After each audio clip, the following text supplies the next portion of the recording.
한 사람의 능력과 미래는 그 사람이 가지고 있는 자화상에 의하여 결정이 되어집니다. 그 사람이 어떤 자아상을 가지고 있느냐에 따라 인간관계가 달라집니다. 그 사람이 어떤 자기 자신에 대한 정체성을 가지고 있는가에 따라서 믿음 생활도 달라지게 됩니다. 똑같이 믿음 생활하지만 하나님 앞에서 내가 누구인가라고 하는 바른 안목을 가지고 있는 사람은 매력 있는 사람이 되어지고, 가까이 가고 오래 있을수록 찬양했던 것처럼 향기 나는 삶이 되어집니다. 정체성이 건강하지 못하고 바르지 못하면 처음에는 아름다워 보이는데 가까이 가면 갈수록, 오래 머물면 머물수록 그 가운데서 올바르지 못한 그런 여러 가지 아픈 것들이 나오게 되는 것을 볼 수가 있습니다. 저와 여러분, 오늘 말씀을 통하여 하나님 앞에서 아름다운 자화상, 하나님 앞에서 아름다운 정체성을 가질 수 있게 되기를 주의 이름으로 축복합니다. 일본에 한 소년이 살고 있었습니다. 이 소년은 태어나자마자 자기는 몰랐는데 남들에게 손가락질을 받는 그러한 집안에서 그 어머니에게서 태어났습니다. 그 어머니가 다름이 아니라 기생이었습니다. 어릴 때 자라는데 친구들이 손가락질합니다. 야, 너 기생의 아들, 기생의 아들. 그렇게 놀리면서 자라기 시작했습니다. 도저히 어머니와 함께 살 수가 없어서 아버지 집에 들어가게 되었습니다. 아버지 집에 들어갔더니 아버지 집에서는 배다른 이복 형제들이 핍박을 하고 고난을 줍니다. 야, 너는 기생의 아들이야. 너와 우리는 근본이 달라. 이렇게 이 사람을, 이 아이를 구박하면서 살았습니다. 그래서 이 아이는 정말 산다는 게 뭔지 고민이 되어지고 죽고 싶은 그런 마음들이 있었습니다. 그런데 거기에 더하여 설상가상으로 갑자기 몸이 아프기 시작합니다. 피가 입에서 피를 토하기 시작합니다. 나중에 알고 보니까 특별히 폐병 3기를 맞이했다라고 하는 그런 진단 결과를 맞이했습니다. 이 정도 아프고 또 이 정도 아이가 어려운 가운데 있으면 그 누구 하나 빨리 낫도록 해라. 미움이나 아니면 이렇게 격려라도 해주면 좋은데 그 가족들 가운데 누구 하나 너는 살아야 돼. 빨리 건강 회복해야 돼. 말해주는 사람이 없었습니다. 그래서 그는 걸상에 밖에 문지방에 걸터 앉아서 이렇게 살다 죽는가 보다라는 생각을 가지고 있었습니다. 어느 날 마루에 우두커니 앉아 있는데 특별히 산들 바람을 타고 저 밖에서 소리 하나가 들립니다. 무슨 소리가 들리냐면 예수 믿으세요. 예수 믿으세요. 예수님 믿으면 하나님의 자녀가 됩니다. 라고 하는 그런 이야기가 들렸습니다. 평소에 늘 너는 기생의 아들이야. 기생의 아들이야 라는 이야기를 들었는데 갑자기 하나님의 아들이 됩니다. 예수 믿으면 하나님의 아들이 될 수 있습니다. 라고 하는 소리에 귀가 번쩍 열리게 되어집니다. 이 아이가 대문을 박차고 나아갑니다. 나가보니 구세군이라고 하는 전도대에서 북을 치고 전도를 하면서 예수 믿으세요. 예수 믿으면 하나님의 자녀가 되고 예수 믿으면 천국 갑니다. 라고 하는 전도를 하고 있는 것을 봤습니다. 그 가운데 한 아주머니에게 달려갑니다. 아주머니, 나 같은 기생의 아들도 예수 믿으면 하나님의 아들이 될 수 있나요? 라고 질문을 합니다. 그러니까 그 아주머니가 이야기합니다. 그럼요. 누구든지 예수 믿으면 하나님의 아들이 됩니다. 라고 이야기를 해줬습니다. 그럼 제가 예수님 믿겠습니다. 예수님 영접하겠습니다. 그 자리에서 예수님을 영접하고 믿고 이 아이는 그때부터 열심히 예수를 믿기 시작했습니다. 그리고 성경을 읽었습니다. 그러면서 그가 결심합니다. 이왕 폐병으로 이제 내가 죽을 수밖에 없는데 이왕 죽을 거 성경에 나오는 예수님처럼 열심히 예수님 증거하고 예수님처럼 열심히 섬기고 봉사하고 살다가 죽자라고 생각을 하고 그날부로 자기의 모든 짐을 리어카에 챙겨서 고베라고 하는 그 자기가 살던 도시에 그 고가도로 그 다리 밑으로 가게 되어집니다. 그리고 그곳 가운데서 고아들과 그리고 특별히 넝마주의들과 노숙자들과 함께 생활하면서 그들을 섬기고 밥을 해주고 목욕을 시켜주고 그리고 그들을 섬기는 그런 삶을 살게 되어집니다. 그런데 얼마 안 있다가 죽을 줄 알았는데 나이가 70이 넘어도 죽지 않는 그런 삶을 살게 되어지고 나중에 이 사람이 결국은 일본에서 존경받는, 그리고 일본 사회 가운데 큰 영향력을 발휘하는 그런 삶을 살게 되어졌습니다. 그 사람은 누구냐면 일본의 성자라고 하는 가가와 도요히코라고 하는, 그림에 보면 사람이 나와 있습니다. 가가와 도요히코라고 하는 이 사람이 바로 일본의 성자로 미우라 아야코를 비롯해서 일본에 아주 두 명의 유명한 사람이 있는데, 정말 그 사람이 바로 이 사람이 되어졌습니다. 이 사람은 자기는 기생의 아들이라고 하는 그 서름 때문에 늘 의욕을 잃고 죽고 싶은 마음을 가지고 살았는데, 예수님을 만나고 나서 하나님의 자녀라고 하는 그 사실 앞에 그의 인생이 바뀌게 되어집니다.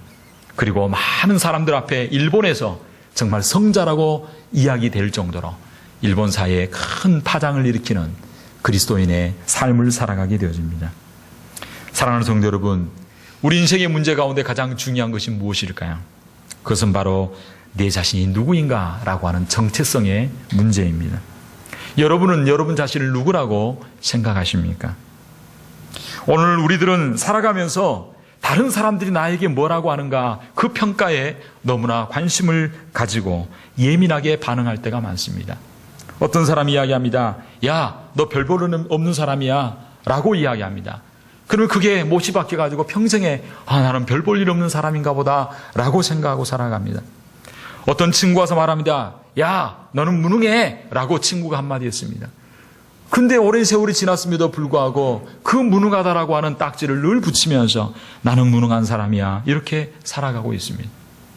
하나님 앞에서 네 자신의 정체성을 올바로 세우지 못한 사람은요, 늘 다른 사람이 뭐라고 하는가에 예민하게 반응합니다. 누가 칭찬하면 금방 좋아하다가도 누가 조금만 나쁘게 말하면 금방 낙심하고 우울해하는 것입니다. 사랑하는 성도 여러분, 우리는 하나님 앞에서 하나님이 나에게 뭐라고 하시는가, 다른 사람이 나에게 뭐라고 하는가가 아니라 내가 내 자신도 올바로 알 수가 없습니다. 왜? 죄로 말미암아 타락했기 때문에 내가 누구인지 모르고 살아가고 있습니다. 그래서 내가 누구인가를 다른 사람에게 묻습니다. 부모에게 묻습니다. 엄마, 내 누구야? 너 어디 좋은 아이야? 그러면 그게 그냥 평생의 한이 맺히기도 합니다. 부모에게 대답을 못 들으면 다른 사람들에게 이야기를 들으려고 합니다. 다른 사람들이 엉뚱한 올바른 지식을, 올바른 정체성을 주지 못하고 엉뚱한 이야기를 하게 되어집니다. 평생에 그 말로 내 자신을, 그 자신을 만들어가는 그런 삶을 살게 되어진다라고 하는 것입니다. 사랑하는 성도 여러분, 오늘 우리 말씀을 통하여서 내가 누구인가, 하나님 앞에서 올바른 정체성을 잘 발견함으로 말미암아 이 땅 가운데 힘있게 사명을 감당하는 삶, 향기나는 삶, 매력 있는 삶, 하나님께 영광 올려드리는 거룩한 영향력을 올려드릴 수 있는 저와 여러분 되기를 주의 이름으로 축원합니다. 오늘 본문에 보면 예수님께서 제자들을 어떻게 보시는가, 예수님께서 나를 어떻게 보시는가에 대해서 말씀하고 있습니다. 특별히 오늘 본문에 보면 예수님께서 제자들을 부르십니다. 제자들을 부르시면서 예수님께서 그 제자에게 해주신 말씀이 있습니다. 특별히 예수님이 제자들을 부르는 수많은 장면들이 나오는데 오늘 본문에 보면 특별히 베드로를 부르는 장면을 말씀하고 있습니다. 오늘 이 말씀을 통해서 예수님께서 나를 어떻게 보고 계시는가, 나는 다른 사람들을 어떻게 봐야 되는가, 나는 우리의 자녀들을, 나는 우리 교회를 어떻게 보고 살아야 되는가, 오늘 말씀을 통하여 깨달을 수 있게 되기를 주의 이름으로 축복합니다. 하나님 앞에서 올바른 나의 정체성을 회복하기 위해서는 어떻게 해야 될까요? 그렇게 하려면 첫째로 우리는 오늘을 뛰어넘는 미래를 볼 줄 아는 예수님의 눈을 가지고 있어야 되는 것입니다. 오늘 본문 42절은 그렇게 말하고 있습니다. 오늘 42절에 보면 데리고 예수께로 오니, 따라합시다. 예수께서 보시고, 예수님께서 보셨습니다. 예수님께서 보시고 가라사대 내가 요한의 아들 시몬이, 따라합시다. 장차 뭐라고요? 개발하리라. 여기서 굉장히 중요한 두 단어가 있습니다. 예수님께서 보셨다는 것입니다. 보신데 뭘 봤냐면 지금 이 사람의 현재의 모습을 보는 것이 아니라 장차의 모습을 바라보고 이 사람을 부르고 있는 것을 볼 수 있습니다. 예수님께서는 이 시몬의 아들 이 베드로를 보았습니다. 베드로를 보는데 그냥 겉모습만 본 게 아니라 그가 누구의 아들인지, 그의 이름이 무엇인지, 우리 예수님은 전능하신 분이기 때문에 베드로의 깊은 마음속에 모든 것을 보았습니다. 시몬이라고 하는 것은 흔들리는 갈대와 같은 것입니다. 시몬의 성정을 보았고 시몬의 베드로의 깊은 마음을 보셨습니다. 우리 예수님은 이 베드로의 약점도 하셨고 베드로의 약함도 하셨고 베드로의 제약도 하셨습니다. 그러나 예수님은 그의 현재의 모습을 보고 부르신 것이 아니라 장차의 모습을 보고 예수님께서는 이 베드로를 부르셨다라고 하는 것입니다. 지금은 너가 요한의 아들 시몬이다마는 너가 장차 베드로가 되리라, 장차 반석이 되리라, 장차 게바가 되리라 라고 그의 미래를 보시고 베드로를 불러주신 것을 볼 수 있습니다. 사람들은 보통 우리의 현재의 모습을 보고 그 사람을 평가합니다. 그 사람의 첫인상이 무엇인가? 그래서 첫인상 보이기 위하여 면접을 보거나 어떤 중요한 일 있을 때는 아주 깔끔하게 단정하게 하고 갑니다. 사람들은 그 사람의 외모를 봅니다. 그 사람의 배경을 보고 그 사람의 학벌을 보고 그 사람의 출신을 보고 그 사람의 재력을 보고 그 사람의 직업을 봅니다. 그리고 그 사람이 어떻다라고 결정을 합니다. 딱 보고 난 이후에 이 사람은 별 볼 일 없는 사람이다. 이 사람은 있으나마나한 그저 그런 사람이다. 이 사람이 희망이 없는 사람이다 라고 사람들은, 세상은 평가해버리고 맙니다. 그러나 우리 하나님은 오늘 저와 여러분의 현재의 모습을 보지 않습니다. 현재만 보시지 않습니다.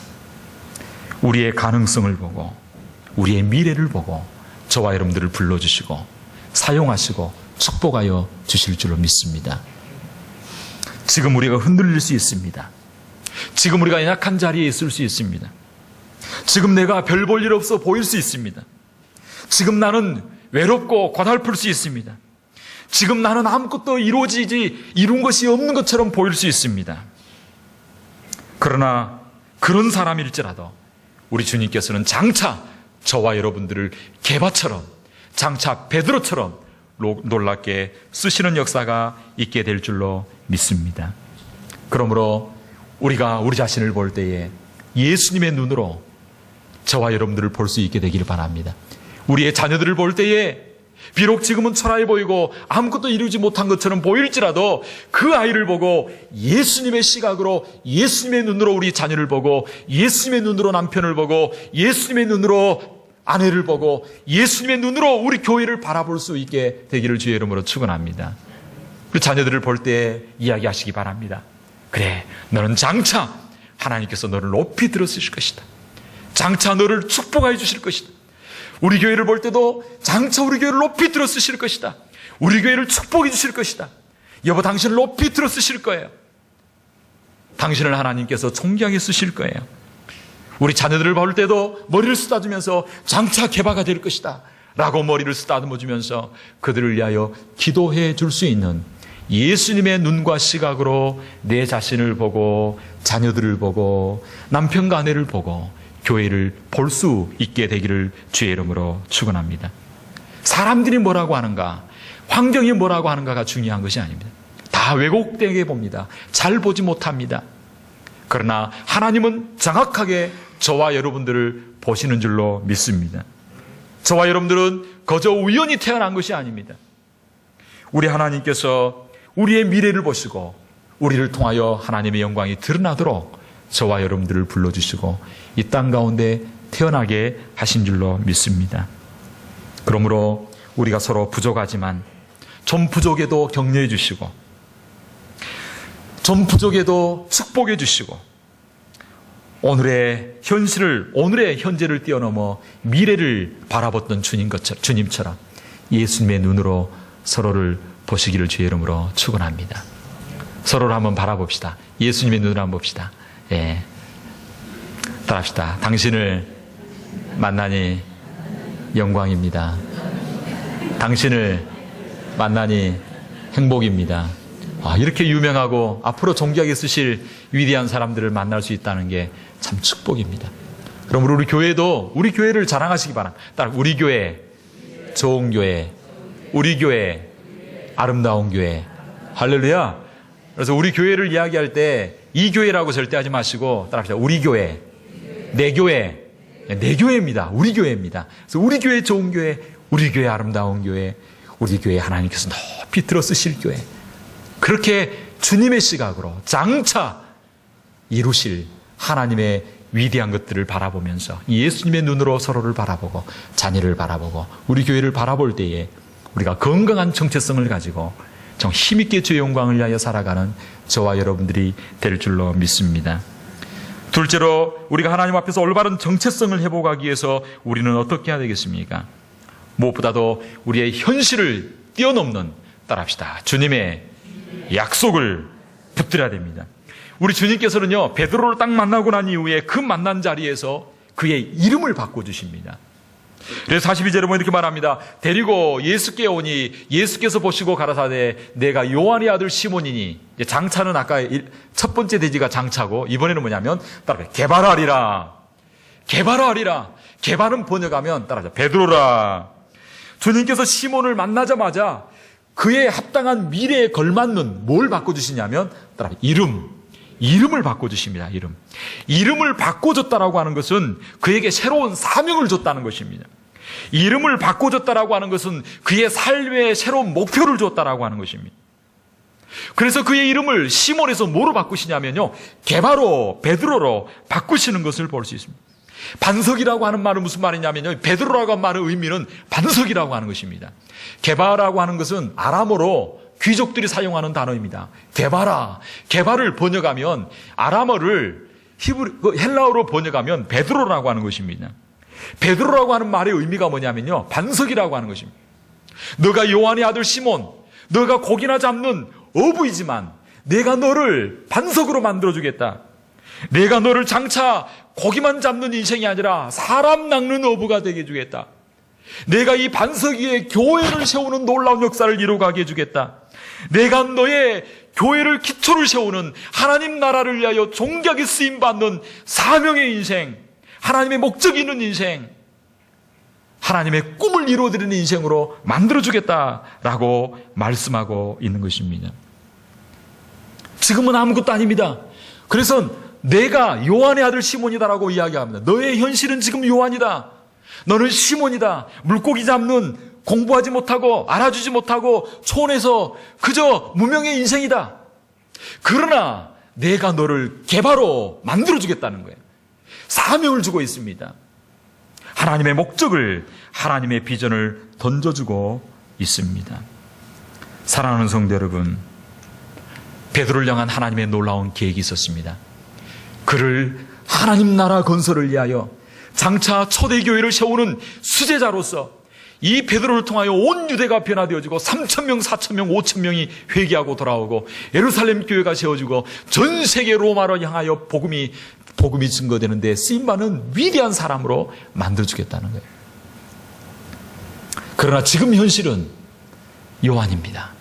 그러나 내 자신을 바라볼 때 지금은 아무것도 할 수 없는 것처럼 보일지라도 주님께서 말씀하시는 나의 지금 현재를 뛰어넘어 역사하시는 이 하나님의 약속의 말씀을 붙들고 그 약속의 말씀을 가슴에 품고 나아가게 될 때 저와 여러분을 통하여 하나님의 사명을 감당하고 하나님의 영광을 올려드리는 위대한 하나님의 종들이 될 줄로 믿습니다. 우리 주님께서 베드로를 축복하셨듯이 오늘도 저와 여러분들에게 찾아오셔서 저와 여러분들에게 사명을 주고 있습니다. 주님께서는 저와 여러분의 이름을 바꿔주시겠다라고 말하고 예전에는 우리의 이름을 가지고 있으나 이제는 저와 여러분들을 이스라엘로 바꿔주시고 저와 여러분을 하나님의 자녀라고 하는 이름으로 바꿔주시고 저와 여러분들에게 하나님의 이름에 걸맞는 사명과 약속의 말씀을 저와 여러분들에게 던져주고 계십니다. 사랑하는 성도 여러분, 오늘 하나님의 약속의 말씀을 붙들고 사명을 감당하는 하나님의 나라를 위하여 주님 나라를 위하여 존귀하게 쓰임받는 저와 여러분 되기를 주의 이름으로 축원합니다. 성경에서 하나님은 저와 여러분의 이름을 바꿔줬습니다. 베드로가 이 주님의 부름을 받고 난 이후에 나중에 그 제자들에게 오고 오는 세대 가운데 너희가 누구인가를, 어떤 존재인가를 말씀하고 있습니다. 베드로가 기록한 베드로전서 2장 9절에 보면 우리가 어떤 존재인가를 말합니다. 오직 너희는 택하신 족속이요 왕 같은 제사장이요 거룩한 나라요 그의 소유된 백성이다.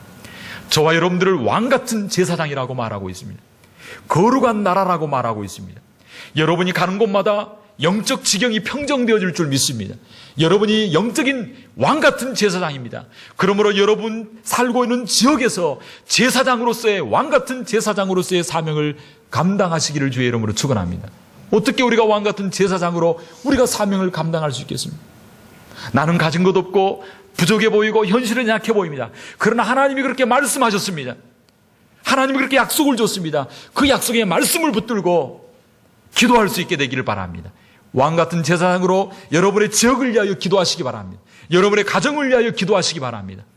우리 지역을 위하여 기도하시기 바랍니다. 하나님이 축복하여 주실 줄로 믿습니다. 할렐루야!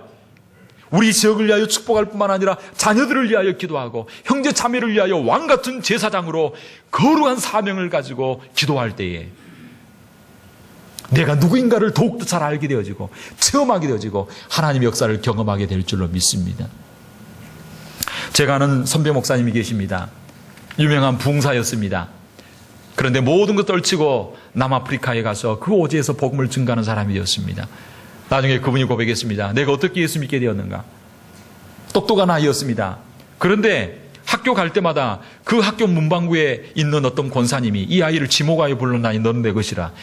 아무도 교회도 다니지도 않고 교회와 전혀 관계없는 아이인데 이 아이를 지명하여 불러서 혼자 기도하는 거예요. 하나님 아버지, 이 아이를 축복합니다. 참 똘똘하고 똑똑하고 잘생겨 보이는데 이 아이를 축복하여서 예수 믿고 구원받게 하시고 주님 나라 사역을 위하여 쓰임받는 아이가 되게 하여 주옵소서. 고등학교 다니는 내내 저 시골에서 유학하고 와서 그 도시에서 학교 다니는 그 아이를 놓고 기도한 거예요. 나중에 그 아이가 예수 믿고 선교사가 되어지고 주의 나라를 위하여 힘있게 헌신하는 위대한 정말 하나님 나라에 위하여 쓰임받는 훌륭한 목사님이 되어진 거예요. 할렐루야. 그 사람 이름만 이야기해도 여러분이 알 수 있는 목사님이 되어졌습니다. 어떻게 됐는가? 그분이 어떻게 구원받게 되었는가? 그분이 간증을 하는데 자기는 전혀 관계없는데 어떤 분이 자기를 지명하여 불러놓고 기도하기 시작한 거예요. 여러분이 영혼을 위하여 기도할 때 그 기도를 통하여 그 심령이 변화되고 가정이 변화되고 이 땅이 변화되는 역사가 있게 될 줄로 믿습니다.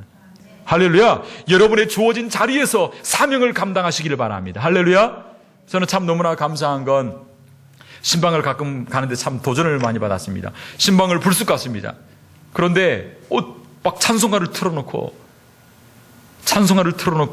이렇게 듣는 분도 계시고 너무나 감명 깊은 분은 딱 갔는데 찬송 소리가 우렁차게 막 나오는 거예요. 할렐루야 우리 목소리를 높이면서 막 찬양을 하고 있더라고요. 얼마나 마음이 감동이 되고 도전이 되는데 딱 신방하러 가는데 막 찬송 소리가 막 가게에서 울려 퍼지는 거예요. 벌써 은혜가 되는 거예요. 할렐루야. 그 찬송 소리 때문에 그 지역이 복을 받는 역사가 있게 될 줄 믿습니다. 지금 전 세계적으로 불의 고리라 해가지고 지금 지진 때가 굉장히 어려운 가운데 있습니다. 우리 캘리포니아를 위하여 기도하시길 바랍니다. 저와 여러분들이 기도하고 하나님 의지하고 나아갈 때 하나님은 이 지역을 어려운 가운데서 또 축복하시고 지켜주실 줄 믿습니다. 우리에게 복음 증거의 사명이 있습니다. 기도의 사명이 있습니다. 저와 여러분들을 사명자로 불렀습니다. 사명을 감당할 때 우리는 우리의 정체성을 깨닫고 하나님께 영광을 올려드리는 위대한 삶을 살게 되는 역사가 있게 될 줄로 믿습니다. 마지막으로 우리가 하나님 앞에 올바른 정체성을 회복하기 위해서는 어떻게 해야 되겠습니까? 우리는 계속해서 주님을 따라가는 삶을, 주님을 쫓아가는 삶을 살아야 할 줄로 믿습니다. 우리가 주님을 따르되 한 번만 따라서는 안 됩니다. 따라합시다. 계속해서 신실하게 계속해서 주님을 쫓아가고 주님을 따라가게 될 때에 우리의 정체성을 회복하고 계속해서 개발하고 더욱더 주님의 사명을 감당할 수 있는 사람이 될 수 있는 것입니다. 예수님이 시몬 베드로를 만나셨습니다. 오늘 요한복음 1장 42절 오늘 이 한 번 만남으로 끝나지 않습니다. 여러 번 만나게 되어집니다. 오늘 본문 이후에 보면 조금 후에 또 베드로를 만나주시는데 마태복음 4장에 보면 또 베드로와 안드레가 바닷가에서 물고기 잡고 있을 때 또 찾아가셔서 만나십니다. 그리고 그를 만나서 뭐라고 말씀하고 있냐면 따라합시다. 나를 따르라. 나를 따라오너라. 마태복음 4장 19절에 보면 이렇게 말씀하고 있습니다. 말씀하시되 나를 따라오너라. 내가 너희로 사람을 낚는 어부가 되게 하리라. 우리가 예수님을 만나는데 한 번 만나고 그것으로 땡하서는 안 되는 것입니다. 매일 예수님을 따라가고 예수님을 쫓아가고 예수님을 닮아가는 저와 여러분들이 되어질 때에 더욱더 우리 자신이 개발이 되어지고 우리 가지고 있는 권능과 능력, 우리의 정체성을 더욱더 위대하게 아름답게 개발하여서 하나님 앞에 크게 쓰임받는 저와 여러분이 될 줄로 믿습니다. 한 번의 만남, 한 번의 체험만으로 인생이 변화되는 것이 아닙니다. 사명을 감당하는 삶, 축복의 통로로 주님의 영광을 위하여 아름답게 쓰임받는 삶이 되기 위해서는 늘 신실하게 계속해서 주님과 함께 동행하며 주님을 쫓아가며 주님을 따라가는 삶을 살아야 돼요. 어제까지 내가 열심히 살았다, 그게 중요한 것이 아닙니다. 오늘 내가 선자리에서 주님을 사랑하고 주님을 생각하고 주님을 바라보고 주님과 함께 동행하는 삶을 살아야 하는 것입니다. 마가복음에 보면 예수님께서 제자들을 부르신 목적이 있습니다. 내가 너희를 지명하여 불렀나니 그것은 뭐냐면 너희가 나와 함께 있게 하려고, 그리고 내가 너희로 말미암아 권능과 능력을 주어서 많은 사람들을 주께로 돌아오게 하려고 내가 너희를 지명하여 불렀다라고 말하고 있습니다. 사명과 사역을 감당하기 전에 더 먼저 중요한 것이 있습니다. 그것은 바로 주님과 함께 살아가는 것입니다. 주님을 따라가는 삶을 살아가는 것입니다. 요한복음 오늘 본문에도 보면 그를 불러서 쫓게 하십니다. 그리고 요한복음 제일 마지막 21장 22절 19절에 보면 뭐라고 말하냐면 또 베드로에게 다시 한번 말합니다. 따라합시다. 나를 따르라. 그 다음에 또 말합니다. 너는 나를 따르라. 나를 따르라. 요한복음 1장에서도 말하고 요한복음 21장에서도 그 갈릴리 바닷가에서 숯불을 피우고 물고기를 준비하면서 마지막 그에게 부활하신 주님께서 또 말합니다. 너는 나를 따르라 말씀하고 있습니다. 사랑하는 성도 여러분, 오늘 주님을 늘 따라 주님과 함께 동행할 수 있는 저와 여러분 되기를 주의 이름으로 축원합니다. 매일 어떻게 주님을 따라갈 수 있을까요? 하나님의 말씀을 묵상하고 큐티하고 하나님의 말씀으로 늘 주님과 동행할 수 있게 되기를 바랍니다. 기도 가운데 깨어서 늘 주님과 함께 동행할 수 있게 되기를 바랍니다. 주님 앞에 결단하고 헌신하고 주님을 따르고 주님과 함께 동행하겠다 결단할 때에 하나님께서는 저와 여러분의 삶을 변화시켜 주시고 축복하여 주실 줄로 믿습니다. 전에도 한번 이야기했지만 지난 주간 가운데 한 성도님과 전화 통화를 했습니다. 전화 통화를 하는데 그 성도님이 이야기했습니다. 목사님, 저를 위해서 기도해 주세요. 저도 열심히 기도하고 있지만 목사님께서도 기도해 주시기 바랍니다. 아, 왜요? 그랬더니 이야기합니다. 우리 어머니가 지금 위독한 가운데 있는데 우리 어머니를 위해서 기도해 주시고 또 저를 위해서 기도해 주세요라고 이야기를 하는 것을 들었습니다. 그 성도님의 옛날의 모습을 우리 아는 성도님들이 계십니다. 처음에는 정말 힘들고 어려운 환경 가운데 있었습니다. 그러나 예수님을 마음속에 영접하고 난 이후에 그리고 그분을 따르기로 결단하게 되어집니다. 그리고 그분이 매일의 삶 가운데서 늘 말씀과 시간을 정해놓고 기도하고 시간을 정해놓고 시간 날 때마다 성경을 읽게 되어집니다. 올 해까지만 해도 올 연말까지 해서 이분이 성경을 몇 독을 했냐면 3독을 했습니다. 성경을 3독을 했습니다. 아마 지금은 몇 독을 더 했는지 모르겠습니다. 또 확인을 좀 해봐야 될 것 같습니다. 근데 너무나 놀라운 건 이분이 주님을 따르기로 결단하고 기도하고 말씀을 보기로 결단합니다. 어느 날 TV를 보는데 힘들고 어려운 일이 찾아왔습니다. 그때 마음에 갈등을 합니다. 이걸 어떻게 할까? 이분은 힘들고 어려울 때마다 어디에서 도피처를 찾았냐면 어떤 자기가 좋아하는 그것에 도피처를 찾아서 늘 그것을 의지했습니다. 그런데 마음속에 심령이 들려옵니다. 얘야, 너가 힘들고 어려울 때마다 나를 따르지 아니하고 그것을 의지할래? 그때 그 자매가 그 자리에 무릎을 꿇고 결단합니다. 예수님, 제가 이제 이것을 의지하지 아니하고 예수님을 의지하겠습니다. 결단하게 되어집니다. 그 결단하는 모습을 보고 주위 사람들이 의아하게 생각합니다. 아니, 어떻게 이렇게 할 수 있어요? 어떻게 이렇게 할 수 있어요?